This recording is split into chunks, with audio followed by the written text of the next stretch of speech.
Como se calhar alguns de vocês, eu gosto muito deste tipo de história. A história de sobrevivência contra todas as probabilidades. Sim, elas podem parecer inacreditável às vezes, mas para a pessoa que foi resgatada, foi bem real e mudou a sua vida. E hoje vamos ver o que talvez seja a história da sobrevivência contra as probabilidades mais conhecida de todos os tempos. Depois vamos ver a história de Jonas. Se estiveste connosco na semana passada, então já deves saber bastante sobre o homem Jonas.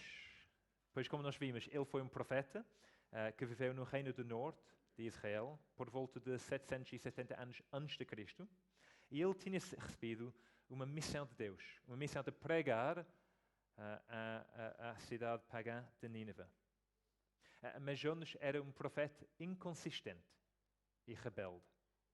Em vez de obedecer a Deus, ele escolheu fugir dele. Então nós lemos no capítulo 1, versículo 3 de Jonas. Jonas se dispôs, mas para fugir da presença do Senhor para Tarsis. E tendo descido a Jope, achou um navio que ia para Tarsis. Pagou, pois, a sua passagem e embarcou nele para ir com elas para Tarsis, para longe da presença do Senhor. Foi uma coisa traiçoeira de se fazer e um tolice, pois, como Jonas descobriu, não se pode fugir da presença de Deus. Então, mas o Senhor lançou sobre o mar um forte vento e fez no mar uma grande tempestade, e o navio estava a ponto de se despedaçar.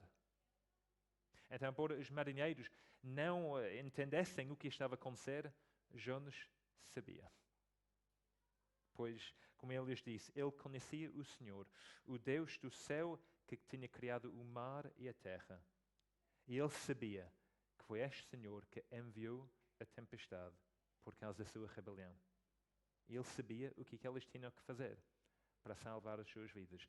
Versículo 12 do capítulo 1. Tomei-me e lancei-me ao mar, e o mar se aquietará, porque eu sei que por minha causa vos sobreveio esta grande tempestade. Talvez não é uma surpresa para descobrir que os marinheiros começaram a discutir sobre isso. Eles não queriam, não é, lançar o homem ao mar. Isso seria muito mau, uma coisa terrível para fazer. Mas eles ficaram sem a escolha, sem opções. Então, com medo e trepidação, dois dos homens pegaram Jonas, o profeta inconsistente e rebelde, e lançaram-no ao mar. Agora, se fosse apenas uma tempestade normal, teria sido o fim para Jonas, pois não havia barcos de resgate, não havia sherpas por perto para ajudar, mas como todos vocês sabem, havia um peixe, um grande peixe, um peixe enviado por Deus, que engoliu Jonas. E é aí que o nosso texto para hoje começa. Então vamos lê-lo agora, Jonas, no capítulo 2, começar com o versículo 1. Jonas 2, versículo 1. E eu vou ler. Então, Jonas, do ventre do peixe, orou ao Senhor, seu Deus, e disse: na minha angústia clamei ao Senhor, e Ele me respondeu. Do ventre do abismo gritei, e tu me ouviste a voz. Pois me lançaste no profundo, no coração dos mares, e a corrente das águas me cercou. Todas as tuas ondas e as tuas vagas passaram por cima de mim. Então eu disse: lançado estou de diante dos teus olhos. Tornarei, porventura, a ver o teu santo templo? As águas me cercaram até a alma, o abismo me rodeou, e as algas se enrolaram na minha cabeça. Desci até os fundamentos dos montes, desci até a terra, cujos ferrolhos se correram sobre mim para sempre. Contudo, fizeste subir da sepultura a minha vida, ó Senhor meu Deus. Quando dentro de mim desfalecia a minha alma, eu me lembrei do Senhor, e subiu a ti a minha oração no teu santo templo. Os que se entregam à idolatria vã abandonam aquele que lhes é misericordioso. Mas com a voz do agradecimento eu te oferecerei sacrifício. O que votei, pagarei. Ao Senhor pertence a salvação. Falou, pois, o Senhor ao peixe, e este vomitou a Jonas na terra. Vamos orar. Senhor, obrigado por esta história de resgate. Obrigado que temos isso na Bíblia, na Tua Palavra. E nós pedimos agora, Senhor, que nós possamos aprender de Ti. Que isso possa não ser apenas uma história de antiguidade, algo que aconteceu há muito tempo, mas que possa ser uma história relevante para as nossas vidas. Então, Senhor, ajude-nos. Fala conosco.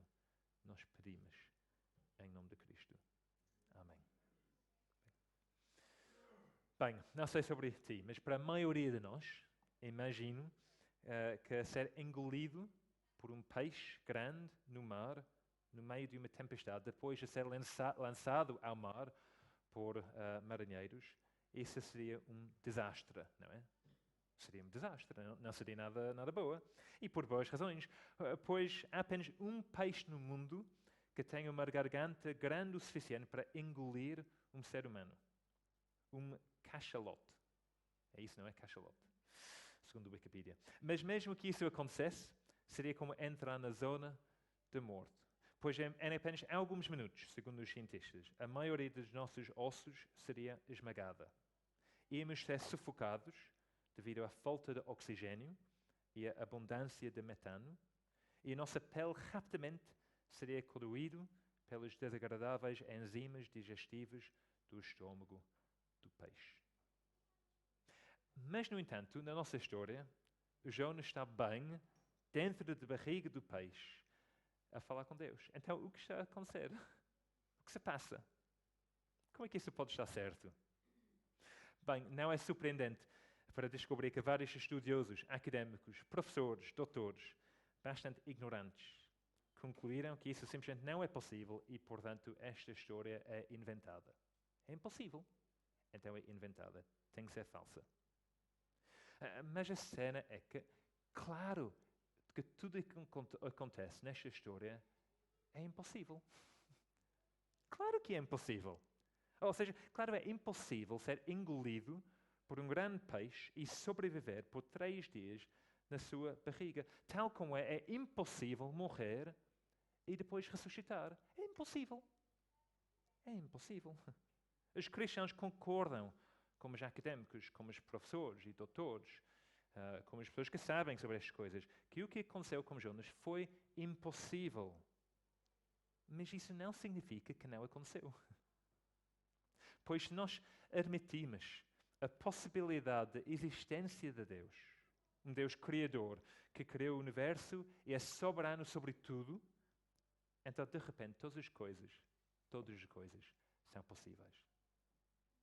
E é precisamente isso que nós vemos aqui. Ou seja, não devemos ler esta história e pensar, pois, claro que Deus enviou um peixe para resgatar Jonas. Pronto, como se fosse uma coisa normal. Não é uma coisa normal.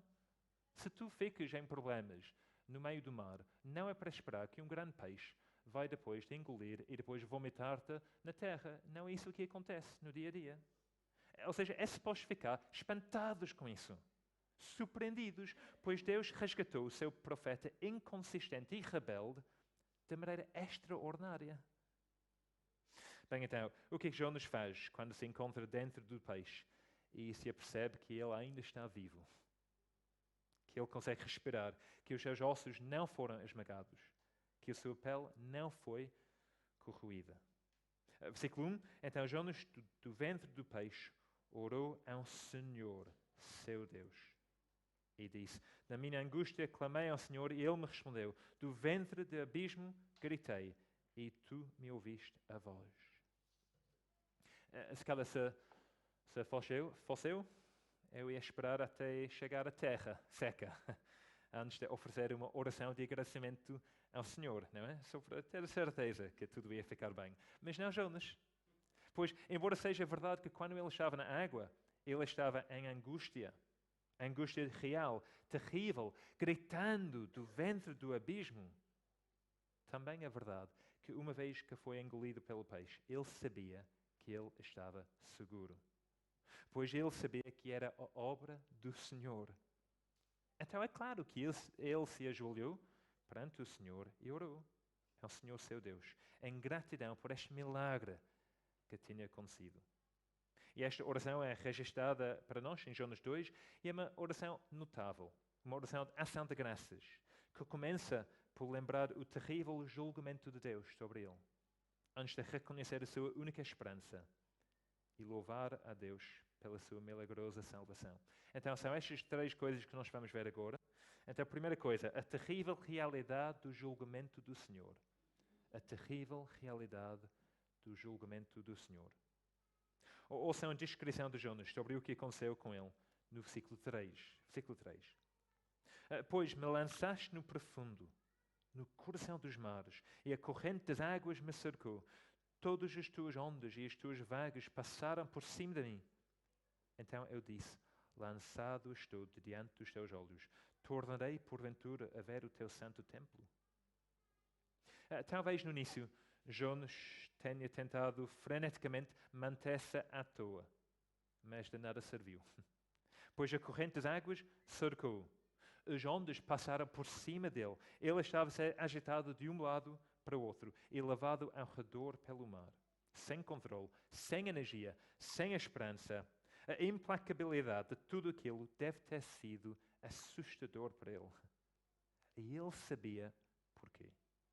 Pois não foi apenas um acidente estranho que o tinha levado até ali. Não, foi Deus, versículo 3, quem o lançou no profundo. Foram as ondas e vagas de Deus que passaram por cima dele, versículo 3. Foi Deus quem lançou Jonas diante dos seus olhos, versículo 4. E parecia não haver como voltar para a sua presença. Será que ele ia ver o seu santo templo em Jerusalém mais uma vez? O lugar onde a presença de Deus habitava e onde o povo de Deus podia oferecer as suas orações? Ou será que ele seria abandonado para sempre, sofrendo o terrível julgamento de Deus pela sua desobediência e rebelião? Certamente parecia esta última hipótese. E Jonas sabia, ele sabia que não era apenas justo, mas também era correto. Talvez nós pensemos que tudo isso parece um pouco duro da parte de Deus. Afinal de contas, nós já vimos na semana passada que Deus era suposto ser um Deus cheio de misericórdia, e amor, e paciência, e graça. Então, como é que ele podia agir dessa forma? Bem, há duas coisas que nós temos que lembrar. Primeiro, nós temos que lembrar que Deus não estava a fazer nada que não fosse de acordo com o seu caráter aqui. Muito pelo contrário. Como Jonas sabia, Deus era um Deus justo e santo que tinha avisado o seu povo muitas e muitas e muitas vezes acerca das consequências da sua rebelião. Então, Jonas sabia que a sua rebelião ia resultar em julgamento. Afinal, ele era um profeta. Ele sabia disso. Mas ele sabia que isso é uma coisa boa, pois significa que nós vivemos num universo justo, onde o mal será castigado e a justiça será feita. Mas a segunda coisa que nós precisamos de lembrar é que Deus está a fazer aqui apenas o que Jonas queria, o que Jonas desejou. Mais uma vez, se vocês têm Bíblias abertas, voltem para capítulo 1, versículo 3. Não, eu vou ler. Jonas 1, versículo 3. Diz o seguinte: Jonas se dispôs, mas para fugir da presença do Senhor para Tarsis. E tendo descido a Jope, achou um navio que ia para Tarsis. Pagou, pois, a sua passagem e embarcou nele para ir com eles para Tarsis, para longe da presença do Senhor.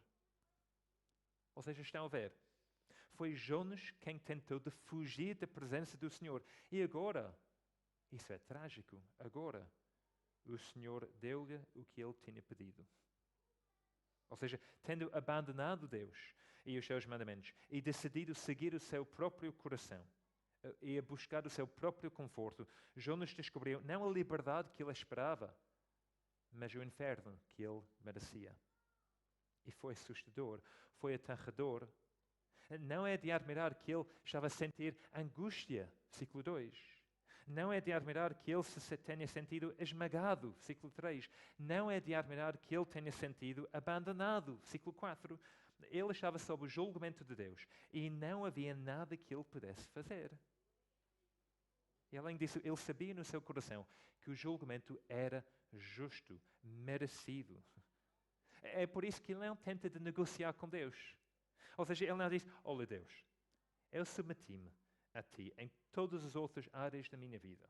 Ou seja, eu não bebo álcool demais, eu não uso palavrões, eu vou à igreja todas as semanas, eu faço voluntariado como servo da City. Será que isso não é suficiente? Claro que Jonas não disse isso. Seria como dizer, desculpe, senhor diretor, mas eu submeti-me às regras da escola em todos os outros aspectos. Ou seja, eu não copiei o trabalho de nenhum colega, eu sempre fiz o meu TPC, eu nunca roubei nada de ninguém. Será que realmente importa o facto que eu peguei fogo ao bloco de matemática? É matemática. Pois dizer isso seria absurdo. E Jonas sabia disso. Pois ou Deus é Senhor de tudo, ou Ele não é Senhor de nada. Ou Ele é Senhor de tudo, ou Ele não é Senhor de nada. Amigos, há cerca de 50 anos, 80 anos, havia muita pregação do fogo do inferno, onde os pregadores avisavam as pessoas sobre as consequências terríveis de rejeitar Deus. E infelizmente, muitas vezes, eles pareciam mais preocupados em assustar as pessoas do que pregar as boas notícias do Evangelho. No entanto, parece-me que nos últimos anos, nos últimos 20 anos, nós fomos para o outro extremo, em que nem sequer mencionamos o assunto. Isso deve-se provavelmente ao facto de que nos sentirmos pouco à vontade, talvez envergonhados, com a ideia de um Deus que um dia vai julgar todas as pessoas pelos seus pensamentos, palavras e ações. Pensamos que talvez seja mais amoroso apenas falar sobre as boas notícias, sobre a alegria e a vida e o significado que há em seguir Jesus. Não me interpretam mal. Realmente há alegria, significado, vida em seguir Jesus. E eu, pessoalmente, eu preferia falar sobre isso. Mas o facto é que aqui em Eiras, nós acreditamos que a Bíblia, toda a Bíblia, é a palavra de Deus. E é verdadeira e útil para nós enquanto igreja. Então nós não vamos ignorar as partes mais difíceis. Não podemos ignorá-las. Não podemos fingir que elas não existem. É por isso que, em geral, nós tentamos pregar através de um livro inteiro, ou uma grande secção da Bíblia, para obrigar-nos a olhar para as partes mais difíceis e as coisas mais contra a cultura e falar sobre elas também. Passagens como Jonas 2, onde nós vemos uma das mais terríveis e vívidas descrições de como é o inferno. Um lugar de escuridão, de angústia e de desespero. Sim, é desconfortável ouvir, é desconfortável dizer. Mas estou convencido de que não é amoroso nem gentil simplesmente ignorar esta verdade. Pois nós precisamos de saber que seguir Jesus não é simplesmente um passatempo que torna a nossa vida um pouco melhor, que dá algum valor à nossa vida. Não. A verdade é que o salário do pecado é realmente a morte. Abandonar Deus realmente resulta em julgamento. A rebelião contra o Senhor do Universo realmente vai levar à angústia eterna. Então, onde está a nossa esperança? Onde está a esperança de Jonas? É isso que, felizmente, leva-nos ao segundo ponto. A única esperança para o rebelde. A única esperança para o rebelde. Olhem para versículo 5, mais uma vez, onde Jonas continua a sentir aquela terrível sensação de sua morte e julgamento iminente. Versículo 5. As águas me cercaram até a alma. O abismo me rodeou. E as algas se enrolaram na minha cabeça. Desci até os fundamentos dos montes. Desci até a terra, cujos ferrolhos se correram sobre mim para sempre. Dá para ouvir o desespero na voz de Jonas, não é? Pois, ao contrário da versão infantil que nós podemos ler, não é, naquelas Bíblias para crianças, Jonas não foi resgatado imediatamente pelo peixe? Não. Ele lutou no mar até finalmente afundou até o fundo. Literalmente. Versículo 5. As águas me cercaram até a alma. O abismo me rodeou. É uma imagem de desespero. É uma imagem do fim. É isso, pensa Jonas. Estou na zona da morte. Não há como voltar daqui. Estraguei tudo. Fugi de Deus. Rebelei-me contra o Criador do Universo. E agora estou a receber o que eu mereço. Mas temos versículo 6. Desci até os fundamentos dos montes, desci até a terra, cujos ferrolhos decorreram sobre mim para sempre. Contudo, fizeste subir da sepultura a minha vida, ó Senhor meu Deus. Quando dentro de mim desfalecia a minha alma, eu me lembrei do Senhor e subiu a ti a minha oração no teu santo templo. Quem aqui já foste para o acampamento do Palhal? Já fizeste parte do acampamento do Palhal? Enquanto campista, líder, cozinheiro, não sei o quê. Quem já esteve no Palhal? Ok, algumas pessoas. É um acampamento cristão que acontece durante o verão para várias idades, crianças, adolescentes, adultos, para todos. E quando se dá, ele está presente, sempre há boa comida. Mas eu não sei se vocês que não conhecem Palhal, pronto, se calhar vocês não sabem, mas Palhal é um lugar muito chato. É mesmo chato. Porque não há rede. Não há rede. Mas, graças a Deus, o Daniel, que não está cá hoje, mas ele deu-me uma dica. Pronto. Se eu fosse para aquela zona, que é tipo 2 minutos, 3 minutos a pé, de base, e tipo começasse a fazer isso com o telemóvel, é possível apanhar um bocadinho de rede. Então, deu para ver. Não é? Durante o acampamento, durante a própria semana, várias pessoas naquele sítio, todos com o seu telemóvel a tentar, será que há rede? Porque estamos no meio de nada, não é? Floresta. Não há muitos seres humanos e não há rede. Para muitas pessoas, a oração é um pouco assim. Ou seja, nós oramos, mas com toda a nossa culpa, com todos os nossos erros, com todas as nossas falhas, com todo o nosso pecado, não sabemos se as nossas orações vão, de facto, chegar a Deus. Porque há demasiado pecado no meio, a bloquear as nossas orações do Senhor. Talvez tenha sido por isso que Jonas não orou no barco, pois ele sabia que o que ele estava a fazer era errado. Se calhar isso foi a razão que ele não orou quando ele foi lançado nas águas. Porque ele achava sentir-se pesado pela culpa e longe de Deus. Mas a cena é que Deus gosta de ouvir as orações de um pecador penitente. E quem quer que se apresente diante dele com humildade e de mãos vazias, pode ter a certeza que ele vai ouvir a rede, por causa de Jesus. E dá para ver isso no versículo 7. Pois quando Jonas estava prestes a ir além do ponto de não retorno, prestes a desmaiar por falta de oxigênio, Jonas caiu em si, tal como acontece com o filho pródigo. Ele caiu em si e lembrou-se do Senhor, de Jeová, de Deus do Antigo Testamento, Deus da aliança de Israel, daquele que era tardio para se irar e abundante em amor, daquele que é sempre fiel às suas promessas para com o seu povo, daquele que tinha prometido através do profeta Miqueias que um dia ele ia perdoar a iniquidade e lançar não o seu povo inconsistente e rebelde nas profundezas do mar, mas sim o seu pecado. Lembra-se, ele ia lançar o nosso pecado para as profundezas do mar e não o seu povo. E Jonas lembrou de Deus. E Jonas clamou a Deus. E mesmo das profundezas do mar, das águas, a coisa mais notável foi que Deus ouviu e respondeu.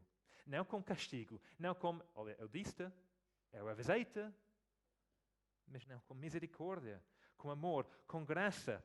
Contudo, fizeste subir da sepultura a minha vida, ó Senhor, meu Deus, que não tem abandonado-me para sempre. Amigos, vocês provavelmente sabem que o primeiro passo para a recuperação é admitir que nós temos um problema. Isso é verdade para vícios em drogas, vícios em álcool, vícios em drogas, vícios em pornografia, qualquer tipo de vício. E é por isso que em cada reunião de Alcoólicos Anónimos, a reunião começa com cada pessoa a levantar-se e dizer: Olá, meu nome é Joe e eu sou um alcoólico. Ou, desculpa, se o nome não é Joe, pode ser o meu nome é Paulo, o meu nome é Ana, o meu nome é não sei quem. Pois, enquanto não se reconhecer o problema, não há esperança de encontrar uma solução. Infelizmente, muitas pessoas no mundo, muitas pessoas em Coimbra, e infelizmente muitas pessoas nas igrejas, são orgulhosos demais para admitir que nós temos um problema. Então, simplesmente nós seguimos nossa vida a fingir que tudo está bem. Mas ao fazer isso, nós não apenas estamos a estragar as nossas vidas, mas normalmente também nós estragamos as vidas dos outros ao nosso redor. Amigos, quando se trata de Deus, não podemos fingir que está tudo bem. Isso seria como se Jonas se afundasse no fundo do oceano, coberto de algas, dizendo que ele estava bem, tudo vai ficar bem, ele está ok. Mas isso seria uma coisa, nas palavras do Rui da semana passada, uma coisa estúpida de se fazer. Pois Deus conhece o nosso coração. Ele conhece a rebelião e a perversidade que há dentro de nós. Ele conhece o nosso egoísmo, as nossas mentiras, o mau humor, a imoralidade. Então só há apenas uma coisa para fazer. Temos que admitir que temos um problema. Temos que reconhecer que somos culpados. Temos que perceber que estamos na zona da morte, separados da fonte da vida, sem a esperança de escapar. Pois é apenas depois de reconhecer a nossa culpa e a nossa incapacidade de fazer algo a seu respeito, é que somos capazes de clamar a Deus, confiando completamente na sua graça e misericórdia para o nosso perdão e para a nossa salvação. Essa era a única esperança de Jonas. Essa é a nossa única esperança também. Às vezes eu acho que os cristãos mais novos, recém-convertidos, eles percebem isso muito melhor do que os cristãos que são cristãos há muito tempo. Pois normalmente um cristão, recém-cristão, recém-convertido, percebe muito bem o facto que eles falham, que eles são pecadores e que eles não conseguem salvar a si próprios, mas têm que correr para Deus de mãos vazias, em arrependimento e fé. Mas cristãos que são mais avançados na sua fé, muitas vezes, eles começam a colocar a sua confiança nas outras coisas, na sua família, na sua conta bancária, se calhar na sua própria piedade ou conhecimento bíblico. Mas isso é bastante perigoso. Pois, como Jonas sabia, a salvação não é pelas obras, mas sim um presente de Deus. Um presente imerecido, um presente gracioso, um presente que salva e um presente que transforma. É isso que leva-nos ao nosso terceiro ponto esta manhã. Pois já vimos o terrível julgamento de Deus e a única esperança para o rebelde. Em terceiro lugar, vamos ver o grato louvor dos salvos. Então, versículo 8. Os que se entregam à idolatria vã abandonam aquele que é lhes misericordioso. Mas com a voz do agradecimento, eu te oferecerei sacrifício. O que voltei, pagarei. Ao Senhor pertence a salvação. É aqui que nós podemos ver a transformação radical na vida de Jonas. Pois, depois de ter estado na zona da morte e ter saído do outro lado, Jonas é um homem transformado. Não completamente, e vamos ver isso daqui a 2 semanas, mas de forma significativa. Pois onde havia rebelião obstinada, agora há arrependimento humilde. E claro, há um toque de ironia. Quando Jonas fala sobre a maneira como aqueles que se entregam aos ídolos abandonam aquele que lhes é misericordioso. Versículo 8. Pois claramente é uma referência aos marinheiros do capítulo 1. Pois eles oraram, cada um ao seu próprio ídolo, na esperança de obter a salvação. Mas é irónico, porque embora Jonas e os marinheiros tivessem enfrentado uma crise semelhante ao mar, embora ambos tivessem acabado por ser levados a reconhecer a soberania de Deus sobre todo o mundo, e embora ambos tivessem sido fisicamente salvos, é Jonas quem está a seguir o rastro da tripulação pagã. e não o contrário. Ou seja, eles arrependeram primeiro, eles fizeram sacrifícios primeiro, eles clamaram ao Senhor primeiro, não Jonas. Mas seja o que for, Jonas obviamente está arrependido. Com voz de agradecimento eu te ofereci sacrifício, o que voltei e pagarei, ao Senhor pertence a salvação.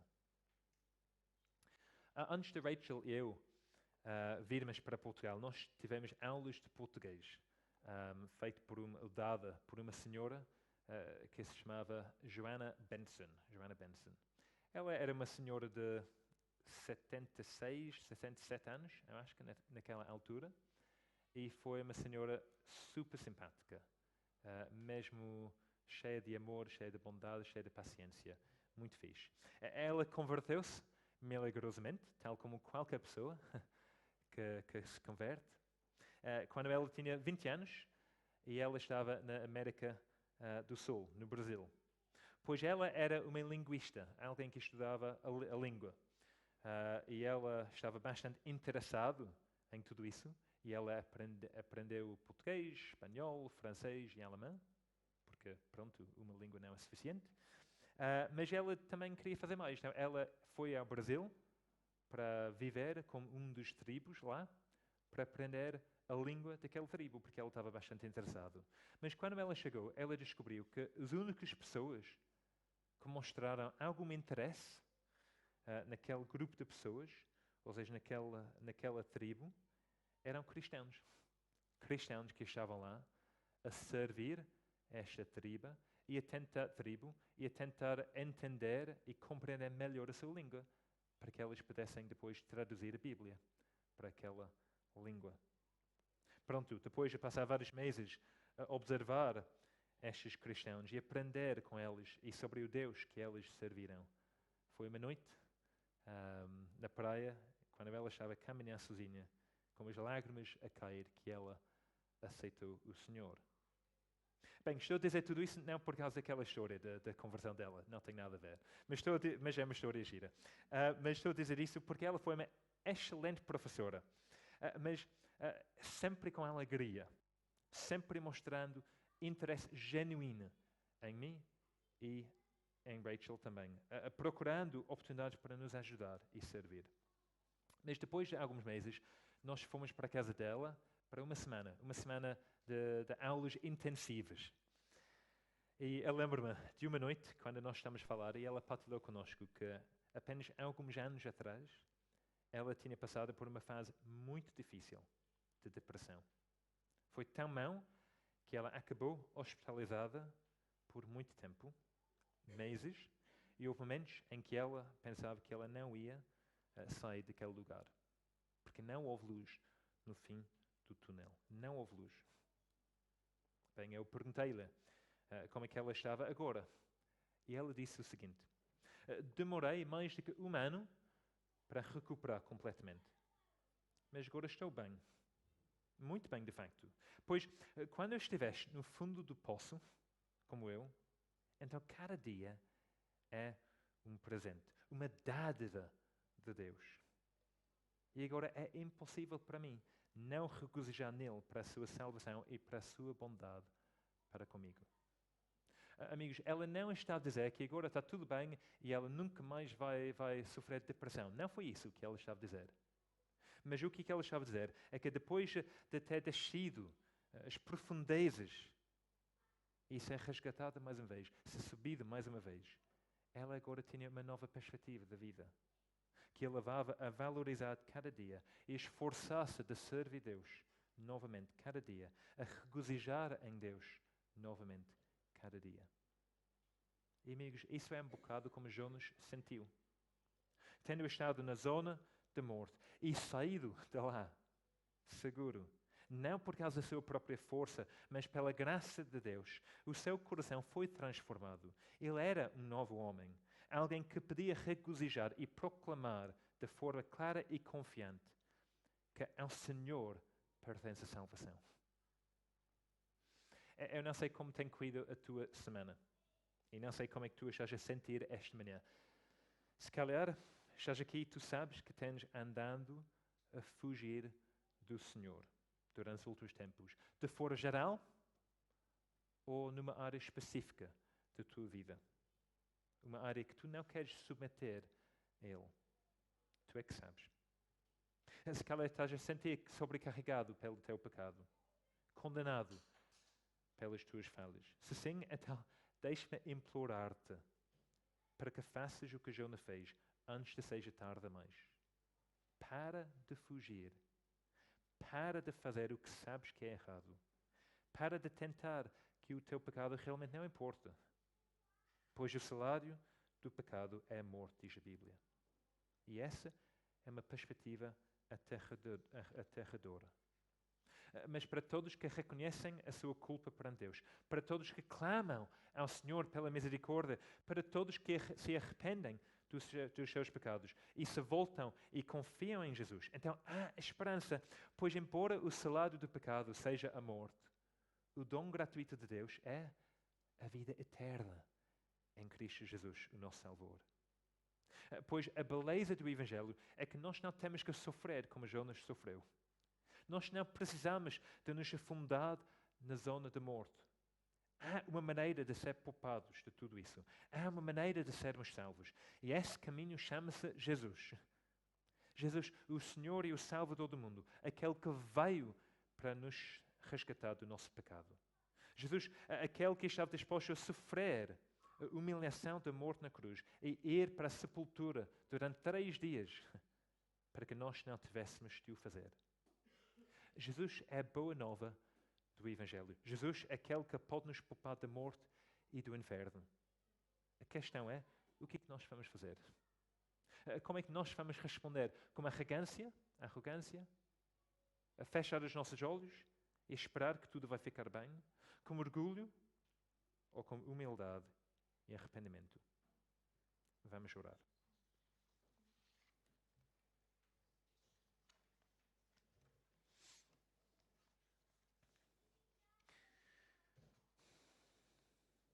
Ao Senhor pertence a salvação. Senhor, nós, esta manhã, queremos reconhecer o facto que nós não temos sempre vivido a nossa vida seguindo os teus mandamentos, segundo os teus preceitos, Senhor, princípios.